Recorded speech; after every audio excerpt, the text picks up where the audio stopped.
Buenos días. El temor es el tema del cual vamos a hablar hoy.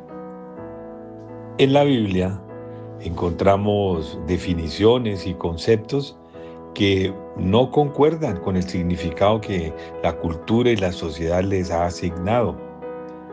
Uno de ellos es el temor, entendiendo que el concepto al que vamos a hacer referencia es el temor de Dios, que según la Biblia se define no como un miedo al terror, sino como una profunda reverencia y a la vez reconocimiento hacia la santidad, poder y autoridad de Dios. Se trata de una decisión, de una actitud de confianza que contiene un efecto importante, un efecto motivador hacia la obediencia, que nos aleja del pecado. Y como dice Proverbios capítulo 1, verso 7, el principio de sabiduría es el temor de Jehová. Ese temor de Dios actúa en usted y en mí como una alerta o como una alarma espiritual. Cuando nos llegue la tentación o cuando nos llega, también contiene el temor de Dios una actitud reverencial. Salomón, autor de Proverbios, en el capítulo 19, verso 23, dice que el temor de Dios es para vida y con él vivirá lleno de reposo el hombre, no será visitado del mal. Así que el concepto y significado que se ha dado al temor cambian su contenido, que es otro tipo de temor, y así lo habló Pablo en 2 Timoteo capítulo 1, verso 7, diciendo que no nos ha dado Dios espíritu de cobardía, sino de poder, de amor y de dominio propio.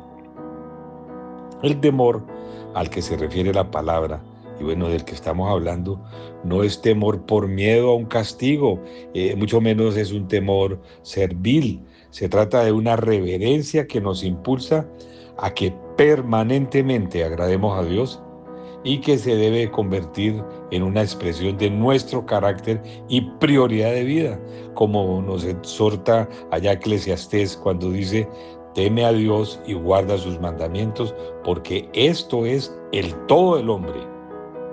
Salomón también habla de ello y dice: quien teme al Señor aborrece lo malo. Yo aborrezco el orgullo y la arrogancia, la mala conducta y el lenguaje perverso, lo dice allá en Proverbios capítulo 8, verso 13. Estamos hablando de lo que significa el temor a Dios.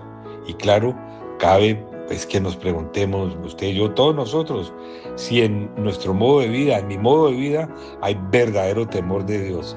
Si queremos y estamos caminando en su temor.